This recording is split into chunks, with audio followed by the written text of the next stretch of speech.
салом дӯстдорони варзиш, ин барномаи дар толор аст. Имрӯз тасмим гирифтем ки бо яке аз нафароне ки чанде пеш ба варзиш рӯвардааст ва худро хеле солиму бардам эҳсос кардааст. Назокат Ашурова.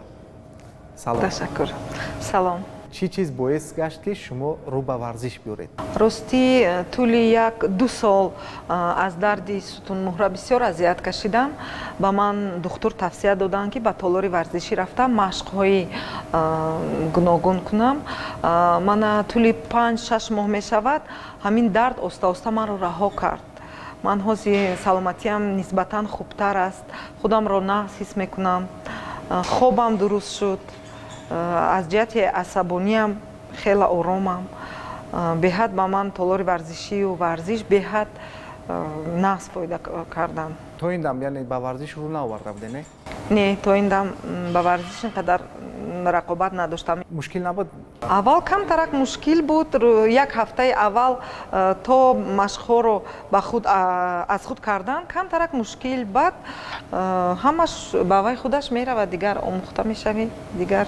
Дар муддати чанд қадар шумо эҳсос кардем ки яъне рӯ ба беҳбудӣ омадааст? Аллакай 3 моҳ ман фаҳмидам ки вазъи саломатиам аз ҷиҳати сутунмуҳра беҳтар аст. Дардое ки саҳар бедор мешудаму дард маро бисёр азият медод, ҳамун дардо нест. Охирон 4-5 моҳ ман худамро беҳад нағз ҳис мекунам. Масалан, нафароне ки ҳамин ҳоло шуморо тамошо доранд ва шояд бигӯянд ки ин як яъне реклама аст, то ки мардум ба толори варзишиё ки рӯ биёранд. Ҳамин нафарон ки ба ҳамин ақида мегарданд, шумо чӣ гуфтанӣ ҳастед? На, ин ягон худ роҳи рекламаам нест. Барои саломатӣ беҳад нағз аст.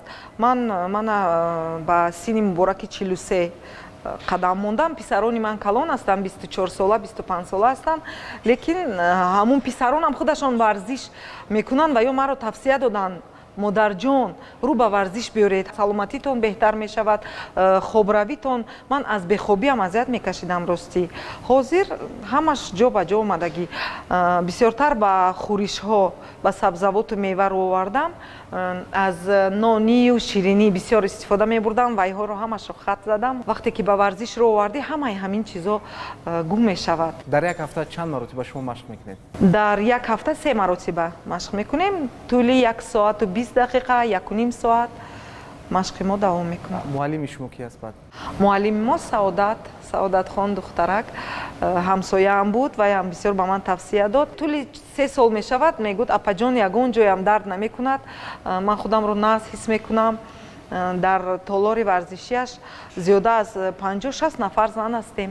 Нафароне ҳастанд ки ба як фикр бисёр фурӯ мераванд ва ҳаминро ба худ як шиёр мекунанд ки вақт намерасад, вақт надорам ки ба толори варзишӣ равам. Биёед кӯтоҳакак дар бораи кори худ ба мардум бигӯед ки дар куҷо кор мекунед ва вақтро чӣ гуна ҷудо мекунед ки ба варзишам расад ва кори хонаам бирасад? Манам аввал ҳамин хел фикр мекардам. Ростӣ ман дар кошонаи ҳусн кор мекунам. Аз субҳи содиқ то нисфи шаб мизоҷон дорем. Ба ҳамаш вақт мерасад. Субҳона мехезам, аввал оби ҷӯшомадагӣ бо лимӯ менӯшам, то ба толор рафта 1 соат машқ мекунам, баъд бозпас дигар корҳоямро давом медиҳам. Ба ҳамаш вақт ҳаст, мешудааст. Агар одам хоҳад, ҳамаш мешавад. Ман вақте ки машқ мекунам, бо ба кор мебиёям, баъди толори варзишӣ, ман бо як иқболи болида мизоҷонамро хизмат мекунам. Онҳо худашон инро дарк кардан, мегӯянд: апаҷон, шумо дигар хел шудед, шумо ранги болу пар баровардагӣ. Ҳамчунин варзиш барои пӯсти рӯи занҳо, барои ожангҳоям бисёр бениҳоят хуб аст. Одам худашро агар вазн партоӣ 5 хуб 10 сол нисбатан мумкин ёштар намоӣ. ин ҳам аст варзиш, ин хел хубиам дорад. Кошонаи ҳусн доред?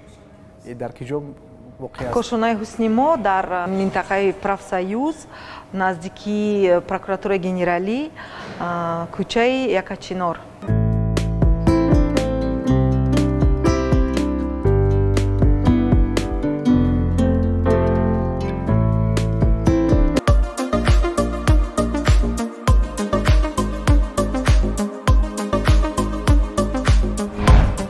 Сафарони зебои Душанбешаҳр дар кӯшонаи ҳусни Шаҳзода тахфифи калони тирамоҳӣ оғоз шуд.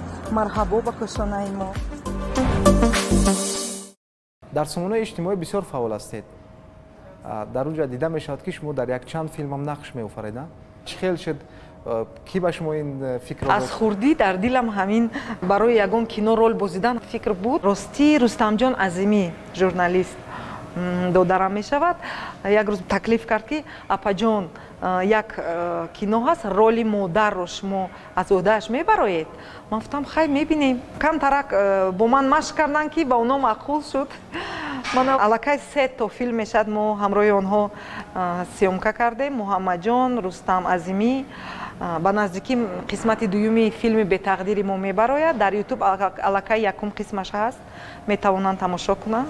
Баҳотия ин филм аз чӣ иборат аст, дар бораи чӣ аст? ин филми бисёр ғамангез аст дар бораи як писар ки дар ҳаёт таваллуд шуда худашро бетақдир фикр мекунад. Модари асосияш вайро ба дигар кас медиҳад, вайҳо вай калон мекунанд, онҳо ҳам мутаассифона аз дунё мегузаранд.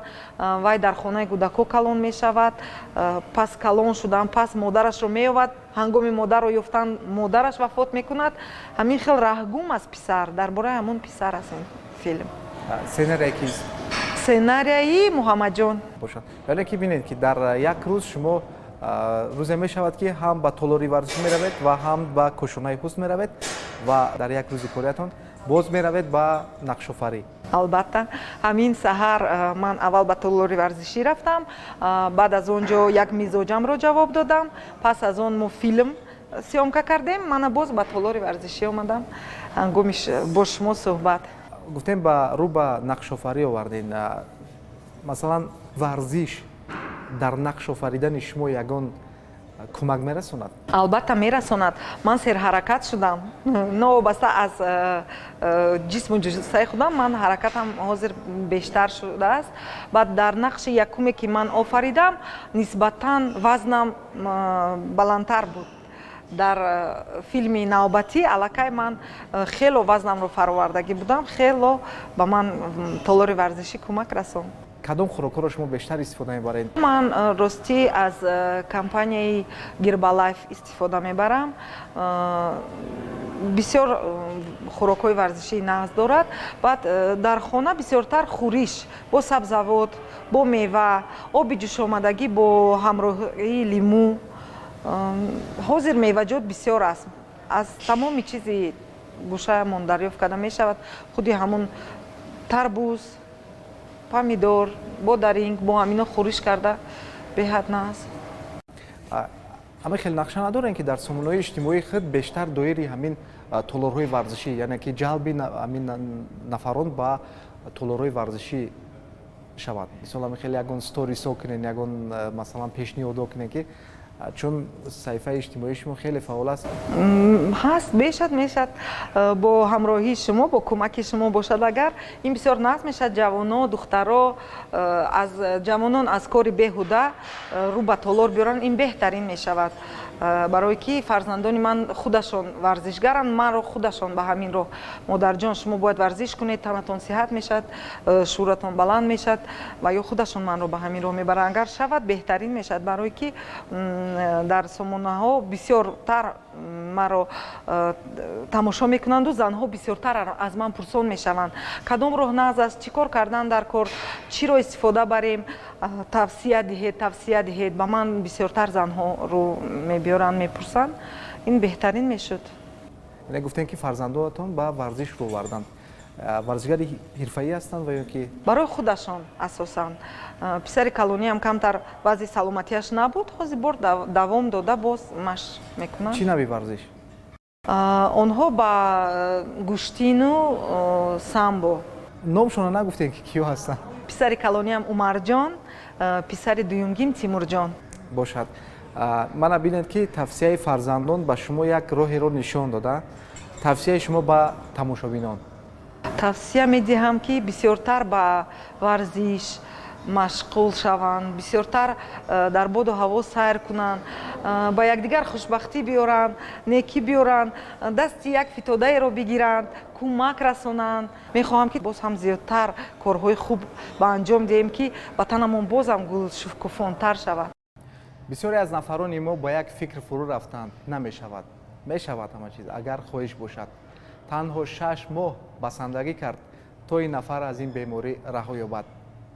дӯстони азиз, ба толорҳои варзишӣ омаданро фаромӯш насозед. Агар имкони ба толорҳои варзишӣ омаданро надошта бошед, боғҳои фарҳангию фароғатӣ ки он ҷо таҷҳизотҳои варзишӣ васл карда шудааст, метавонед ки бе ягон чуну чаро рафта дар ин боғҳо тӯли 1 соат, 1.5 соат тамрин кунед, то саломатии худро нигаҳ доред.